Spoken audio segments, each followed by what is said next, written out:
Where are you at this point in your life between money, legacy, the process? If I said 30-year-old you right now, between genuinely in your stomach, in your heart, in your gut, about how much you're driven by and how much you like, the net win is around dollars, is around being able to do your process, and around legacy. How are you currently broken down between 100% on those three? Well, I don't have children yet, so maybe things will change, but I have enough that I don't have to worry for maybe forever. I thought I was really money motivated, but when you get all these like opportunities, when you get to a little bit of a level, like we'll pay you 10 grand to come here and do this or whatever, and I found myself not wanting to do that because I'm like, oh, that sounds so boring to me. I don't want to do that. So I guess that answers the question of where I am a little bit. I mean, like one time we had a client do something that we thought was an asshole thing, and we fired them, and we lost $250,000, and I slept like a baby. So I don't think I'm as money motivated as I thought.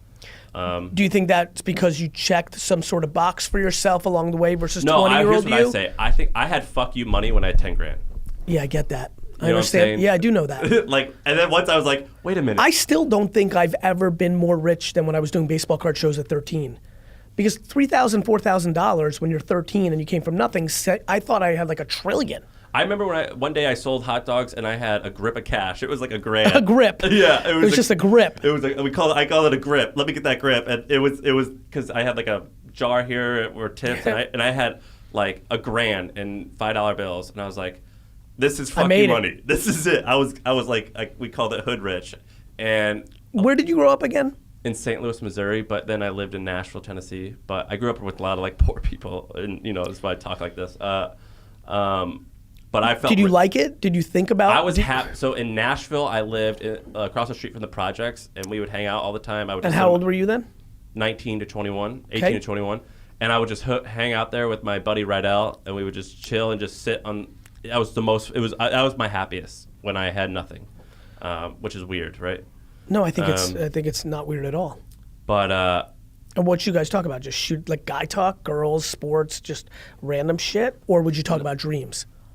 Business, mm-hmm. Yeah. I mean, this dude had served 25 years in prison, and we would talk about that, but just stupid stuff. But it's really fun. I think that when you come from not a lot, which I had a good family and everything, but when you're trying to start on your own from scratch, you're actually. And do you have siblings? Yeah.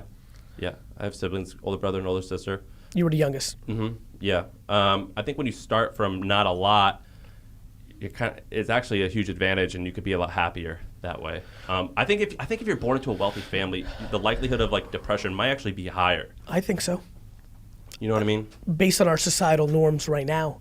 Yeah. So much of my passion about like what I talk about and the content I put out is to create empathy for. It's very hard. I get it. I grew up in it. It's very hard for somebody that doesn't have much to have empathy for somebody who's driving a BMW and has a Rolex. But based on all my readings, all my DMs, I get at this point in my life, I have hundreds of thousands of interactions per month, year, whatever it is. It's just a lot of interactions. I see far more sadness in people that had too much than in people who had too little. I see envy in people that don't have as much. I see drive in people that don't have as much. I see resentment in people that don't have as much. I see deep lostness in people that had too much. Like there's just when people didn't have as much, there is an inherent, I'm gonna pull myself out of this, whether it's illegal, legal, there's a drive. It's really hard to be hungry when you started fed. It just is.